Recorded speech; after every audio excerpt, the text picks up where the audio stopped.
Bonjour, je suis heureux d'être ici avec vous aujourd'hui.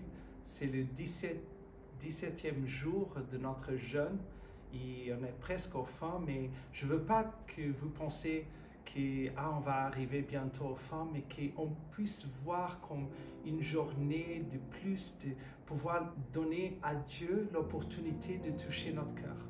Je crois que Dieu peut faire encore beaucoup de choses dans ces prochains 4 jours. Je suis sûr que Dieu va faire des choses incroyables. Dieu n'a pas besoin de beaucoup de temps. Il a juste besoin d'un cœur brisé. Et aujourd'hui, je vous partage bien sûr le chapitre 17 de Jean, qui pour moi c'est un chapitre très spécial bien sûr, parce que j'ai bien choisi, je suis le pasteur et on a décidé de prendre le chapitre 17 comme le fil conducteur de tout ce livre de Jean. Bien sûr que tous les chapitres sont magnifiques, extraordinaires, et vous avez eu des partages extraordinaires et vous aurez encore. Mais le chapitre 17, c'est important parce qu'il parle par excellence de l'unité et de l'amour. C'est un moment de prière de Jésus-Christ. On sait bien sûr que Jésus priait constamment. Chaque fois, après qu'il a été avec la foule, qu'il guérissait les gens, il partait pour être tout seul avec Dieu. Ou même avant d'être avec la foule, avec les disciples, il aimait être avec le Père. On a quelques moments dans lesquels sont enregistrés quelques moments d'intimité entre lui et le Père. Il nous a appris à prier, il a appris les disciples, il a appris la prière de notre Père. Mais dans ce chapitre 17, il fait ce qu'on appelle la prière sacerdotale de Jésus. Il a un moment d'intercession pour tout son peuple. Il est proche du moment dans lequel il va donner sa vie pour chacun de nous. Il est tellement proche de fin de sa vie ici sur terre qu'il commence à déclarer « Je suis plus de cette terre ». Son engagement, la manière comme il parlait avec le Père, c'est comme s'il était déjà au ciel avec le Père. Cette unité, il commence le chapitre en priant, en disant « Dieu, je suis à toi, tu es à moi, tout ce que j'ai, c'est à toi, tout ce que tu as, c'est à moi ». Il dit « Dieu, glorifie ton Fils, que je puisse aussi manifester ta gloire ». Il commence à démontrer l'unité entre lui et le Père, comme une démonstration de ce qu'on doit faire avec le Père et avec Jésus aussi, d'être dans l'unité avec lui, qu'il puisse être en nous et nous en lui. Il commence à déclarer au Père, il commence à dire « Dieu, j'ai accompli ce pour lequel tu m'as envoyé. J'ai partagé ta parole, j'ai démontré ta gloire, j'ai annoncé ton nom et je n'ai pas perdu tout ce que tu m'as donné, sauf le fils de perdition, pour que la parole, ce qui s'est écrit, puisse s'accomplir. » Et à travers l'exemple de Jésus, on peut apprendre que nous aussi, on a reçu un appel de partager la gloire de Dieu, partager la parole de Dieu, qu'on puisse être sage et accomplir tout ce pour lequel Dieu nous a appelés à faire. Il commence à parler de cette unité et il déclare que le désir de Dieu, c'est qu'on puisse comprendre et avoir la vie éternelle. Il dit dans le verset 3 que la vie éternelle, c'est qu'ils te connaissent, toi, le seul vrai Dieu, et c'est lui que tu as envoyé, Jésus-Christ. Qu'à chaque jour, on puisse connaître davantage le Père, notre Dieu, et Jésus-Christ à qui il a envoyé, parce que c'est avec ça qu'on a l'assurance de la vie éternelle. Après, il va nous demander de nous garder dans son nom. Il va dire qu'il veut qu'on soit connu pour toi et qu'on puisse le connaître aussi. Après, il a déclaré, « Père, je ne demande pas que tu le retires du monde, mais que tu puisses les préserver du mal. Parce qu'ils ne sont pas du monde. » Il a dit, « Moi non plus, je ne suis pas du monde. » Il dit, « Consacre-le par ta vérité. Ta parole est la vérité. » Nous sommes consacrés à Dieu. C'est comme ça qu'on peut servir complètement Dieu. C'est en connaissant sa parole qui est la vérité tout-puissante. Le verset 20, il dit, « Je ne prie pas pour eux seulement, mais encore pour ceux qui croiront en moi à travers de leurs paroles. » C'est-à-dire que Dieu, il attend de nous. Jésus, il était en train d'intercéder, il était en train de déclarer que beaucoup de gens vont croire à travers de notre parole. Jésus était en train déjà de prier pour les gens que tu vas gagner pour Jésus.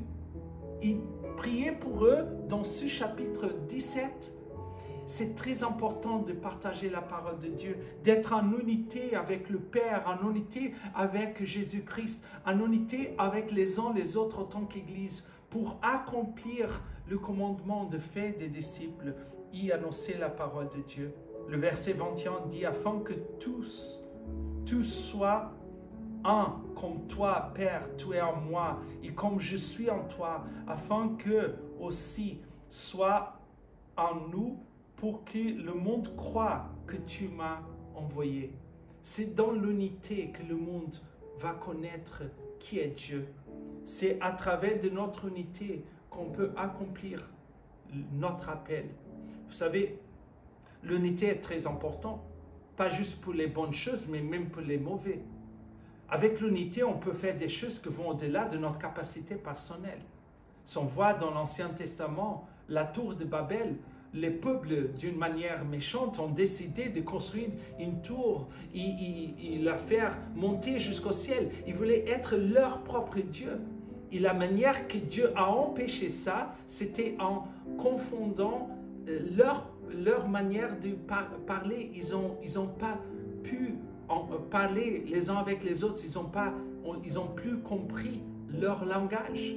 Et comme ça, toute l'unité a disparu. Mais quand on parle le même langage et on est unis dans un plan, dans un sujet, en cible, on peut faire des grandes choses. Et en tant qu'Église, il faut qu'on parle le même langage, qu'on puisse utiliser l'unité pour accomplir ce pour laquelle le Seigneur nous a appelés. Il termine le verset 26 disant « Je leur ai fait connaître ton nom et je le leur ferai connaître encore, afin que l'amour dont tu m'as aimé soit en eux et que moi, je sois en eux. » Et ça c'est la volonté de Dieu, qu'on puisse être dans l'unité, mais ce n'est pas n'importe quelle unité, ce n'est pas pour accomplir nos propres désirs, mais c'est l'unité d'amour les uns envers les autres et notre amour envers Jésus, envers le Père. C'est très important cette prière. Je trouve que c'est tellement belle. C'est la manière comment on peut entrer dans ce moment d'intimité entre Jésus et le Père. Et qu'on puisse apprendre avec Jésus à demander qu'on puisse être un avec le Père, avec Jésus, qu'on puisse être un, unis avec nos frères et sœurs, que tout ce qui nous empêche d'être unis puisse tomber sur terre, qu'on puisse être humble, qu'on puisse se pardonner les uns les autres, qu'on puisse se supporter les uns les autres, que tout ce qui nous empêche de marcher dans l'unité, on puisse enlever n'importe quel soit le prix. La Bible dit qu'on est appelé pour mourir pour nos propres intérêts, pour qu'on puisse gagner notre vie. Mais parfois, on a beaucoup plus intérêt d'annoncer notre avis, notre manière de penser, et ça crée de la division. Mais Dieu, il nous demande de marcher dans l'unité, et à travers notre unité, on va accomplir notre appel. Amen. Et on va prier à ce moment et demander à Dieu, Dieu, s'il te plaît, que tu puisses vraiment nous faire vivre ta promesse et vivre ce pour laquelle Jésus a prié, parce qu'il a prié pour toi. À ce jour-là, il priait pour moi, il priait pour les gens que je vais gagner, qui vont croire à Jésus à travers mes paroles. Et on va prier pour ça à ce moment. Seigneur, aujourd'hui, on se sent encouragé par ce moment de prière de Jésus-Christ, notre Sauveur, il a intercédé pour nous. Il nous a montré la puissance de l'unité entre le Père et lui. Lui, il était dans le Père était en lui. Il glorifiait le Père glorifiait le Fils. Seigneur, tu faisais des choses magnifiques à travers de l'unité entre les deux. Mais nous aussi, on ne veut pas rester à part de ça. Nous te demandons, aide-nous Seigneur, être dans l'unité, que ton amour soit en nous, que Jésus soit en nous, nous on soit dans ta parole, dans Jésus-Christ, qu'on soit unis les uns avec les autres en tant qu'Église. Seigneur, enlève tous les empêchements, tout ce qui ne permet pas, toutes les barrières qui nous empêchent d'avancer, d'annoncer d'une manière claire qui tu es, Père.